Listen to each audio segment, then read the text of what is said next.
салому алейкум бародарое ки мушкилӣ дар мардонагӣ дорем. Барои шумо ман ҳамин чиза тавсия метиҳам. ин медонед чие? ин триблюс ай барои ба қувват кардани мардонагӣ ай. шахсое ки дар вақти ҳамхӯба шудан тез тёр мекунанд, ин соатам фоида мекунад. бигем ки барои фоизи спермаро баланд бардоштан беҳад гиёҳи хуб ай. як бигем ки ба 21 дард даво ай. барои маълумоти бештар занг бизанед, консултатсия бепул ва ҳамчунин доставка бепул. марҳамат, занг бизанед. бисмиллаҳи раҳмони раҳим. ассалому алайкум домлои ширин сухан. илтимос бо ҳамин саволи ман ҷавоб мегардонед. як бародари аҳли ислом ки 5 вақт намозро дар масҷид мехонад мегӯяд ки бо зани никоҳии худ ҳамхоба кардан аз ақиб дар ҷое ки фарзанд таваллуд мешавад мумкин аст. бале ҷоиз аст. агар бародаро як масъала ҳаст, шумо фаромӯш накунед, худои шумо дар сураи нисо чӣ мегӯяд? нисоукум ҳарсун лакум. занҳои шумо киштзори шумо ҳастанд. дар давоми оят худо чӣ мегӯяд? биёед бар ҳамин киштзори худ аз ҳар ҷонибе ки мехоҳед, ҷонибе ки дар ӯ ҷониб чӣ бошад, фоида бошад, ҳосил бошад. агар дар зани ҳалолии худам аз қафоам ки агар ҳамхоба кунӣ дар ҷое ки фарзанд таваллуд мешавад ҷоиз аст. ина соҳиби тафсир ибн касирам мегӯяд, ира тамоми фатвоҳои мо шумо мегӯяд. локин аз қафо дар ҷое ки фарзанд не, дар ҷое ки мисол наҷосат хориҷ мешавад, агар инсон унҷа агар кордор мешавад, инҷа лаънати худо бар ӯ инсон аст. ин инсон лавота аст, ин ливота мешавад, ин бачабозӣ мешавад. дар инҷа лаънати худо дар ҳаққи ӯ аст. ҳатто имоми аъзам гуфтанд касе ки агар дар қафо мерасад, ҳукмш дар мазҳаби мо шумо чӣ аст? аз як баландие ки дигар поёни ӯро дида намешавад, аз ҳамонҷа ҳаволаш кунед, ё ин ки ӯро зинда ба зинда оташ бизанед. ҳатто соҳиби мазҳаби мо шумо имоми аъзам чӣ мегӯяд? агар шахсе ки мебинем ба ҳайвон мерасад, ҳамон инсонам ин ҷазоро битед.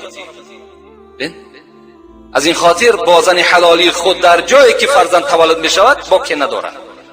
домлои азиз дар бораи ҳазрати закарё нақл мекардед. бо эҳтиром мухлисони шумо иншоалло хай соатош биёяд, худо хоста бошад инора ба самъи шумо мерасонем. ассалому алайкум домлои азиз акай ҳоҷи мирзомурод. ман 2 духтарча дорам, орзуи писарро дорам. мехоҳам ба ман як дуо дар рӯзи муборак диҳед ки ман соҳиби писар ба мисли худатон илмдон шавад. бародари иззатманд, дуо мекунем ки парвардигор, агарчи духтарам неъмати худост, бачаам неъмати худост, модоме ки ин бандаат орзу карда аз худои ноумидш нагардонӣ. фарзандгим ассалому алайкум воизи ширин сухан акай ҳоҷи мирзоҷон. илоҳа забони шумо аз ин дида буротар гардад ва ҳаргиз танатон дардон набинад. аз шумо хоҳиш мекунам ки ба якчанд саволҳои ман ҷавоби дуруст гардонед, агар фурсат бошад, вагарна боке нест. тарошидани риш ва мӯи лабро дини ислом чӣ ҳукм мекунад? агар риш инсон метарошад ё мӯи лаб метарошад, ислом нисбати инсонҳое ки риштарош ҳастанд ё ин ки мӯи лаб метарошанд чӣ мегӯяд? дар назди ман китобҳои шайхҳои араб ва мавлавиҳои зоҳидон ҳаст. яке аз онҳо асъилатулмуҳимма ва дигараш ҳукми риш дар ислом ба номи китобе ҳаст. ман дар ин китобҳо назар кардам, якчанд чизҳо аз инҳо гирифтам ба шумо мерасонам. расули акрам гуфтааст қассу шавариб ваъфу луҳя خالف المشرکین و المجوس.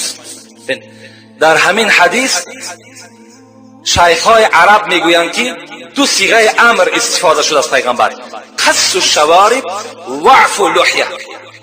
پیغمبر خدا امر میکند بروتهای خودتان کلته کنین، یعنی با مجرد کلته کنین که در ناله های شما بروتهای شما نرسد، بروتهاتان کلته کنین، امر هست از پیغمبر.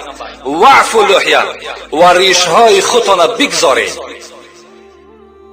اگر شما بروتهای خودتان کلته نکنین و اگر ریش نگذارین، شما چی هستین؟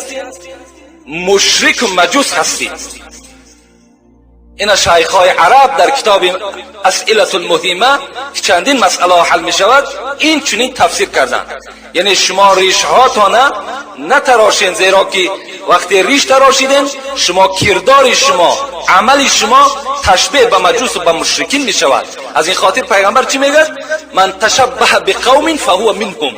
کسی که اگر خودش را، صورت خودش را، لباس خودش را اگر با کدام قومی که تشبیه میدهد از روی محبت، این هم از همون قوم به حساب می رود. خب و همین شیخ‌های عرب میگویند که و ایضا تغییر لخلق الله، حتی همین ریش تراشیدن هم مثل چگونه ای که زن ابروش میچیند که تغییرات در حسن خدا میدارد، ریش تراشی هم حکم امیر دارد. شما در حسن خدا دادگی چی میدارین؟ تغییرات میدارین. این از همین کتاب هایی که نام بردم، از همین ها البته گرفته شده است. از این خاطر و ما یطیع الرسول فقط اطاع الله. کسی که اگر پیغمبری خدا را اطاعت میکند همچنان است که خدا را اطاعت کرده است. این خدا چی میگه؟ و ما اتاکم الرسول فخذوه و ما نهاکم عنه فانتهوا.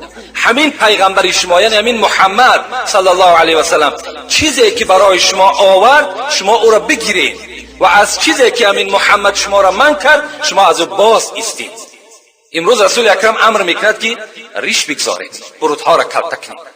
کسی میگذارد سنت پیغمبری خدا را به جا میارد، کسی نمیگذارد این وعید و این حدیثایی که خواندیم در اون چی است؟ مبتلا هست.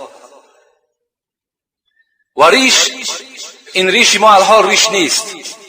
ریش از یک مشت کم نباشد، یعنی ریش سنتی به منزله یک مشت باشد، انا اون حکم ریش به جا می آید. این ریش هایی که مثال کلته ما و شما میمانیم از بیریش ده بهتر است، از بیریش ده بهتر است، لیکن حکم ریش ندارد.